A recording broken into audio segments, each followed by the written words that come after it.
In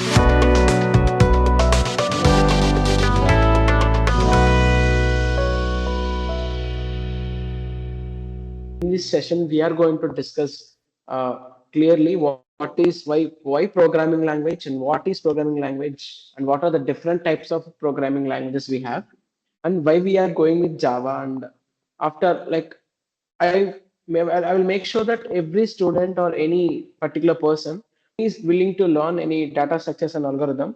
We should be able to solve those problems using any one programming language. So we'll prefer Java. So using Java, we should be able to have some basic terminology where we should have some idea of and of the inbuilt functions and all every knowledge. So with this knowledge only, we are going to solve those DSA problems and all coming to arrow strings or real world kind of problems, everything, the questions which are going to ask in your company interviews or interview questions anywhere. So before rather than to direct learning DSA directly, I can make sure that every person is learning Java perfectly from first now, from scratch. So whenever we completed the Java knowledge, like gaining the knowledge which is required to solve the DSA problems, then only we'll step into solving the DSA problems or lead code or code chef or any kind of real world examples and all. So let me start.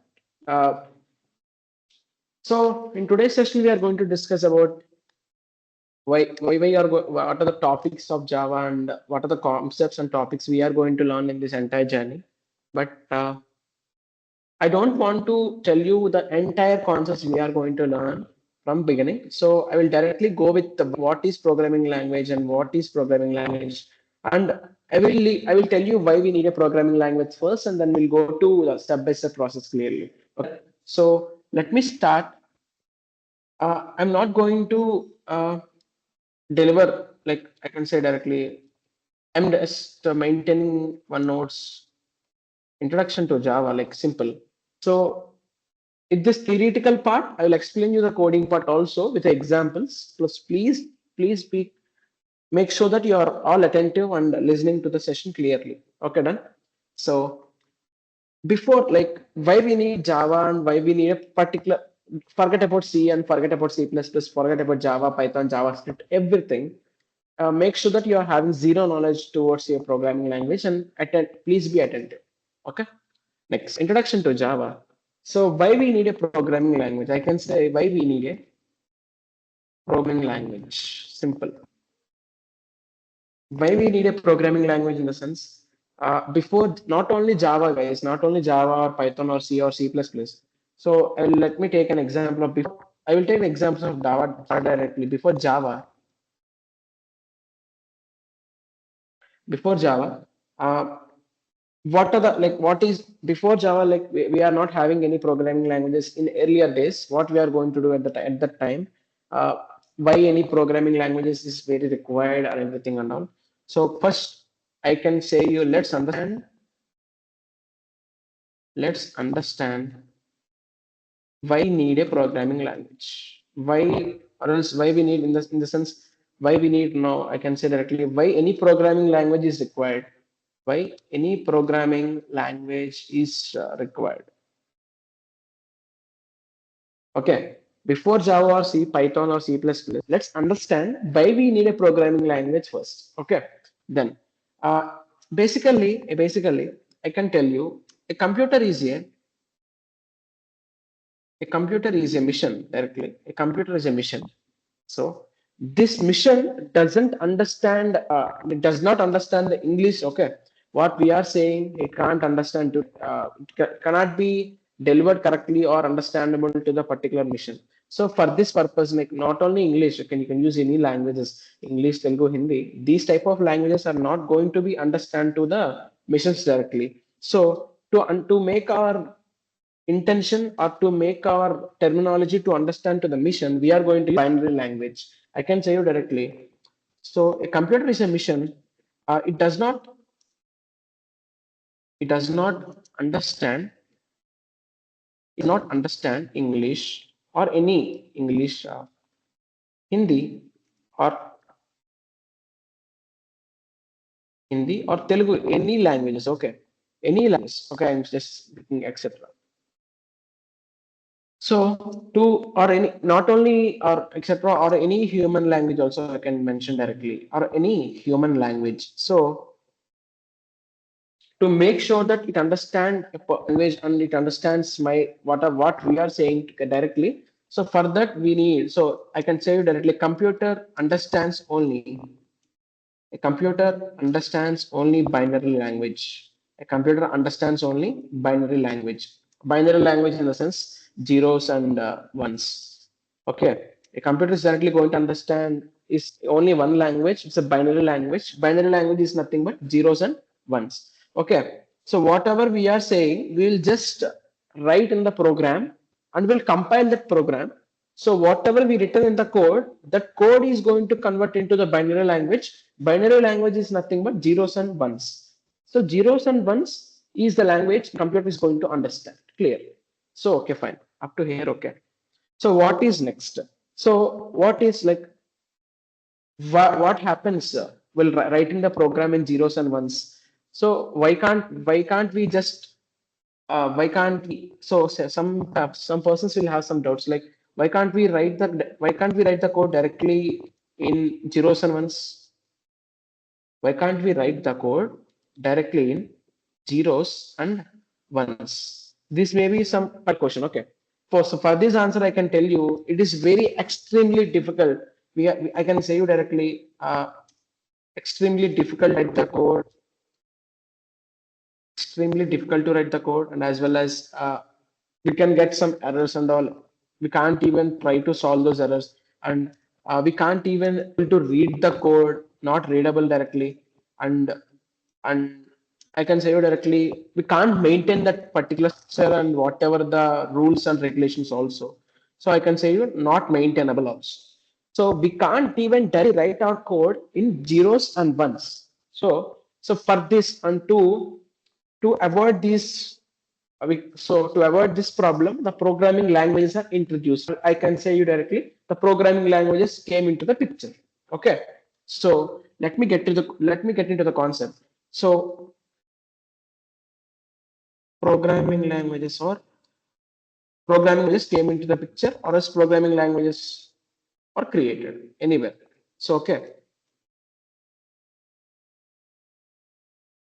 So why programming languages were created? So why programming languages were created? I can say it directly. So the programming languages were created to avoid the below, created to avoid or to solve the below.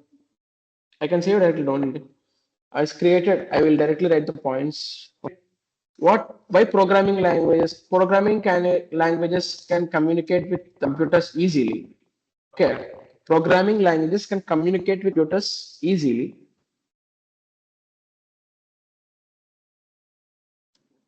We can easily write the instructions we have, write instructions in a human readable format or human readable code or human readable form.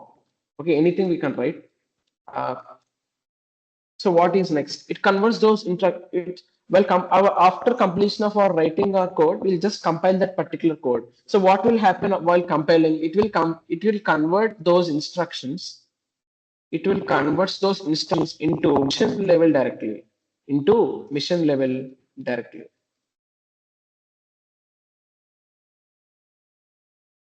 Okay, into mission level directly. So for this purpose, the programming languages were created. So what are the programming languages we have till now? So we have so many languages, but let me give you an example of three or four. I can say you C or C++, Java, Python, JavaScript, anywhere. We can use any language as on our purpose. So let me take Java. Okay. So why we came to Java? Why we have C++, right? So why we came to Java or why Java is came to picture? Okay, let me explain you clearly. So now why Java came into picture? This is the basic question. Why Java came into the picture? Okay. So let me tell you.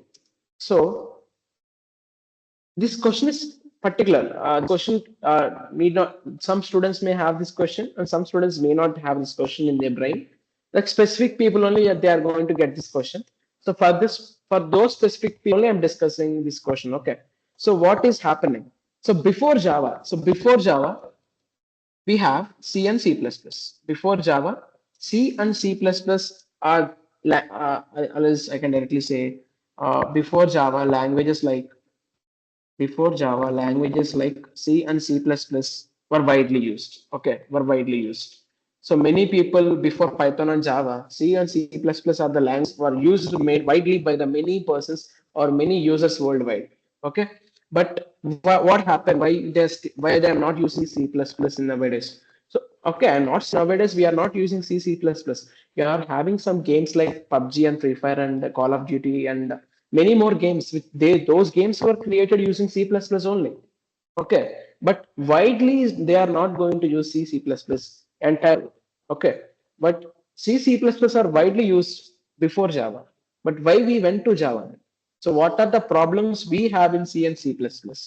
Okay, let me discuss those problems and let me into the concept. Okay, so these are the steps we can say you directly before Java. Languages like C and C++ were widely used, but but they had some serious problems or some disadvantages. Like we can say any point. Okay, they had some serious problems or else they can have some disadvantages. What are the disadvantages? They are platform dependent.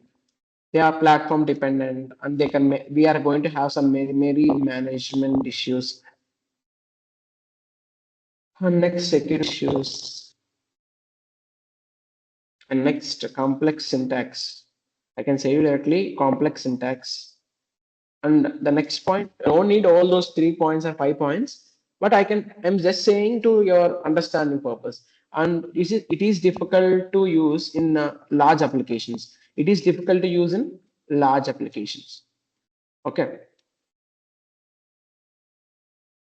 So these are the several serious problems we have with C and C++. So what about platform dependent or what is meant by platform independent? So whenever we compiled our code in C++ in a particular system, that code is not going to work in other laptop or another, that application is not going to run or compiled in another code in another system. So to run the same code in another system, we should have that source code from one laptop to, we should share that source code from one laptop to another laptop. So then only we can compile the code or we can run the application. So it is a platform dependent. So we can memory management issues, we are going to get security, and it's a complex syntax. Complex syntax is nothing but we are not going to remember the syntax every time. We are going to get some errors and all. And it's a difficult in large applications also as well. So to solve this issue, Java was introduced to solve all these problems. Okay, let me tell you a straightforward point. Java was introduced to solve all the above problems. To solve the above problems, or else to solve these problems, we can any point. Okay. Okay, Java was introduced to solve these problems. Okay, why Java? Then who developed the Java? So Java was developed by Sun Microsystems in 1995. Okay, Java was developed by Sun Microsystems in 1995, and this was currently maintained by everyone knows his answers. Currently maintained by Oracle. Okay.